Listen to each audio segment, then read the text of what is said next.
ખુલ્લેઆમ એક્ટિવા પર આ બંદૂક લઈ જતા વ્યક્તિને જો બંદૂક લઈને ખુલ્લેઆમ ફરી રહ્યો છે, જાણે એને કોઈની બીક જ ના હોય. હાથમાં તમે બંદૂક જોઈ શકો છો. આપણે એને રોક્યો અને પૂછ્યું બંદૂક લઈને કે ફરે તું ભાઈ? તે જોડે નરેન્દ્ર મોદી અને સચિન તેંડુલકર છે લઈને ફરે તો ખાલી ટોય ગન છે, બરોબર?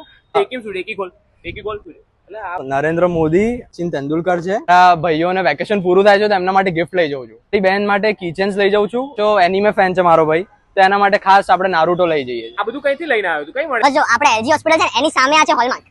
તો ભાઈ આ છે આપણા અમદાવાદનો ખજાનો. અહીંયા તમને યુનિક કાર્ડ્સ અને યુનિક ગિફ્ટિંગ આઇટમ્સ મળી જવાના છે, એક્શન ફિગર્સ મળી જવાના, ફિસ્ટેબલ જેવી ચોકલેટ પણ મળી જવાની છે એનિમે ફેન્સ માટે. તો અહીંયા ખજાનો કારના મોડેલ જોતા હોય કે પછી જોરદારના કિચન જોતા હોય કે પછી તમારે વાયરલ ટમ્બલર્સની બહુ બધી વેરાયટી જોતી હોય, બધું એક જ જગ્યાએ મળી જવાનું છે. બાળકોને રમવા માટેનું એટલી બધી ગેમ્સ છે કે તમે જોઈને થાકી જશો. અને તમારે વોચીસ જોઈએ તો બ્રાન્ડેડ વોચીસ અહીંયા મળે છે, પણ એકદમ રીઝનેબલ ભાવમાં. ખાલી આ રીલ જઈને બતાવી દેજો એટલે બધી જ વસ્તુ એક જ જગ્યાએ મળી જશે. ભાઈ અહીંયાનું પરફ્યુમનું કલેક્શન તો એટલું જોરદાર છે ને, મેલ ફિમેલનું બંનેનું બ્રાન્ડેડ અહીંયા મળે છે. તો રીલ પર તમને લોકેશન દેખાય છે, ફટાફટ પહોંચી જજો.